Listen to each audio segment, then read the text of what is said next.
नमस्कार दोस्तों।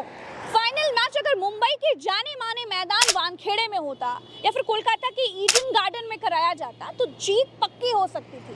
लेकिन कहने वाले कह रहे हैं कि सिर्फ मोदी की मार्केटिंग करने के लिए, मोदी को पॉलिटिकल माइलेज देने के लिए, मोदी के डंके के लिए अहमदाबाद नरेंद्र मोदी स्टेडियम में फाइनल मैच करा दिया गया। फाइनल गुजरात में खेला जाएगा, ये किसने तय किया, किसके कहने पर तय हुआ, इसकी जांच होनी चाहिए। दोस्तों, कमेंटेटर तक ये बात कह रहे थे कि पिच कैसी है ये समझ में ही नहीं आ रहा। दोस्तों, ये तो रही पहली बात। दूसरी बात ये है कि विश्व कप फाइनल में भारत में क्रिकेट को जिंदा करने वाले 1983 में पहली बार भारत को विश्व कप यानी वर्ल्ड कप दिलाने वाले अपने चैंपियन कप्तान कपिल देव को बुलाया ही नहीं गया, किसी ने उनको पूछा ही नहीं। ये देखिए, कपिल देव एबीपी न्यूज के गेस्ट रूम में लगी टीवी पर विश्व कप देख रहे हैं। सोचिए, कपिल देव से जब ये पूछा गया ना कि पाजी आप न्यूज चैनल में बैठकर क्या कर रहे हैं, भाई आपको तो आज विश्व कप खेल रही अपनी टीम के बीच में होना चाहिए था, वहां पर जाकर के उनको मोटिवेट करना चाहिए था, कुछ टिप्स वगैरह देते, आप क्यों नहीं गए वहां। कपिल देव ने क्या कहा जानते हैं? कपिल देव ने कहा, आपने मुझे बुलाया, मैं आपके न्यूज के दफ्तर में आ गया, उन्होंने मुझे बुलाया ही नहीं तो मैं गया नहीं। मैं तो चाहता था कि मेरी पूरी 1983 की टीम को बुलाते और भी बेहतर होता, लेकिन इतना काम चल रहा है, इतने सारे लोग हैं, इतनी रिस्पॉन्सिबिलिटीज हैं कि कभी कभी लोग भूल जाते हैं। It's okay. ये कहते कहते कपिल देव थोड़े भावुक हो गए थे, लेकिन उन्होंने खुद को बड़े आराम से संभाल लिया। दोस्तों, मैच देखने के लिए बाबा बुलाए गए, मैच देखने के लिए विदेशी मेहमान बुलाए गए, मैच देखने के लिए बीसीसीआई ने अमित शाह को बुलाया, फ्री के पास देकर के फिल्मी सितारों को बुलाया गया, नरेंद्र मोदी जी को बुलाया गया, लेकिन अपने उस कप्तान को नहीं बुलाया जिससे 1983 में जिसने पहली बार भारत को विश्व कप दिलाया था, जिसकी प्रेरणा लेकर के आज के लड़के क्रिकेट खेलते हैं, जिसकी वजह से सचिन तेंदुलकर जैसे लोगों का करियर क्रिकेट में बना। कपिल देव का नाम क्रिकेट में भूल जाने वाला नाम नहीं है दोस्तों। अगर कोई ये कहे कि बीसीसीआई भूल गया तो ऐसा नहीं है, इसकी जांच करानी चाहिए। दोस्तों, जिसने भी बीजेपी का एजेंडा सेट करा है ना इस खेल में, उसे ना बीसीसीआई से बाहर फेंक देना चाहिए। बीसीसीआई वाले नरेंद्र मोदी जी को बुलाना नहीं भूले, अमित शाह जी को नहीं भूले, हाँ, लेकिन कपिल देव को भूल गए। क्या रिश्ता है भैया इन लोगों का क्रिकेट से? कोई रिश्ता नहीं है, लेकिन बीसीसीआई कपिल देव को भूल गए। जानते हैं दोस्तों, बीसीसीआई ने धूर्तता आखिर क्यों दिखाई? मैं बताती हूँ। मैं वो लबड़ सबड़ करने वाली पत्रकार नहीं हूँ। खेल को राजनीतिक सूली पर टांग दिया गया है।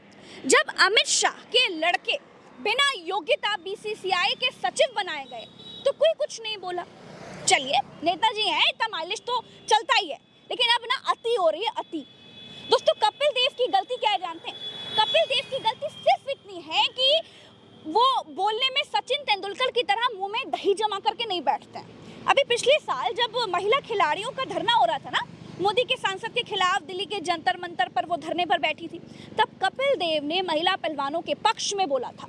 जी हाँ, उनको न्याय दिलाने की बात कही थी कपिल देव ने। महिला पहलवानों का आरोप मोदी के सांसद पर था। कहते हैं कि इसीलिए उनको गुजरात के नरेंद्र मोदी स्टेडियम में क्रिकेट देखने के लिए बुलाया नहीं गया। दोस्तों, इन लोगों को लगता है कि क्रिकेटर हैं तो फिर सचिन तेंदुलकर की तरह सरकारी लाइन पर ट्वीट करें, समाज के लिए अपने मुंह में दही जमा कर बैठ जाएं, अपना मुंह ना खोलें। मैं कहती हूँ, अरे पूरी न्याय विधान ये कहता है कि मोदी की जगह कपिल देव को चीफ गेस्ट के तौर पर बुलाना चाहिए था और उनसे ही ट्रॉफी दिलवानी चाहिए थी। क्रिकेट में जिन मोदी जी को ये भी नहीं मालूम है कि कब हंसना है कब नहीं हंसना है, उनसे ट्रॉफी दिलवाई गई। लोगों की आंखों में आंसू थे, करोड़ों लोगों के दिल टूट रहे थे, खिलाड़ी मायूस थे और मोदी जी ठहाके लगा रहे थे। मोदी खेल के मैदान में भी अपनी रैली वाले मोड से भारी नहीं आ पा रहे थे। कैमरा आते ही हाथ हिला रहे थे, ऐसे हाथ हिला रहे थे जैसे वही क्रिकेट के भगवान हो, देवता हो। उनको लग रहा था कि स्टेडियम में भीड़ सिर्फ उनकी रैली में बुलाई गई भाड़े वाली भीड़ हो गई है। कैमरा आ गया, हंसमुख प्रधानमंत्री जी बनने के चक्कर में असमय हंसने की कोशिश करने लगे। लोग प्रधानमंत्री को पनौती तक कहने लगे। सोचिए, क्रिकेट के मैदान में बस इतनी ही कमी रह गई थी कि बीसीसीआई ने टी ब्रेक में मोदी जी से भाषण नहीं दिलवा लिया। अब अगर बीसीसीआई में घर का लड़का जो बैठा है, अगर उसको पहले से इशारा होता तो शायद मोदी जी का भाषण भी हो जाता। दोस्तों, प्रधानमंत्री जी के दिखास और छपास के रोग ने क्रिकेट पर भी ग्रहण लगा दिया।